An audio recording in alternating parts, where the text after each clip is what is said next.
ஆச்சி கொழுக்கட்டை மாவு வந்தாச்சு. ஆச்சி கொழுக்கட்டை மாவிற்கு கொழுக்கட்டை அச்சை கேட்டு வாங்குங்கள்.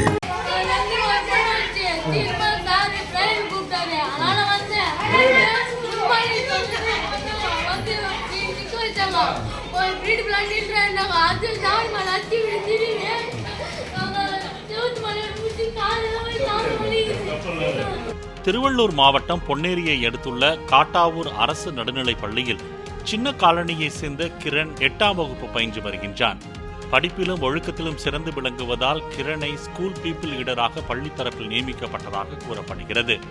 வழக்கமாக முதல் மாணவனாக பள்ளி வரும் கிரண் செவ்வாய்க்கிழமையன்று காலை வேளையில் பள்ளி நுழைவாயில் அருகே நின்று கொண்டிருந்த போது தலைமை ஆசிரியை உஷா ராணி பள்ளிக்குள் நுழைந்ததாக கூறப்படுகிறது. அப்போது தலைமை ஆசிரியைக்கு வணக்கம் வைக்காமல் அவருக்கு பின்னால் வந்த 2 மாணவர்களை ஏன் தாமதமாக வந்தீர்கள் என கிரண் திட்டியதாகவும் கூறப்படுகிறது. இதையடுத்து தனக்கு வணக்கம் வைக்காதது ஏன் என கிரணை தனது அறைக்கு அழைத்துச் சென்று தலைமை ஆசிரியை உஷா ராணி தாக்கியதாகவும் கூறப்படுகிறது. தகவல் அறிந்து வந்த கிரணின் பெற்றோர் மற்றும் கிராமத்தினர் தலைமை ஆசிரியையை இடமாற்றம் செய்யக்கோரி பள்ளியை முற்றுகையிட்டு போராட்டத்தில் ஈடுபட்டனர். இது குறித்து வட்டார கல்வி அதிகாரி ராஜ்குமார் விசாரணை நடத்தி வருகிறார்.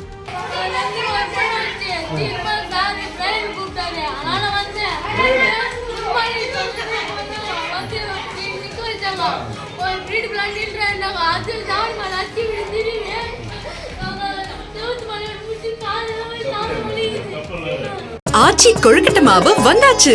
ஆச்சி கொழுக்கட்டை மாவிற்கு கொழுக்கட்டை அச்சை கேட்டு வாங்குங்கள்.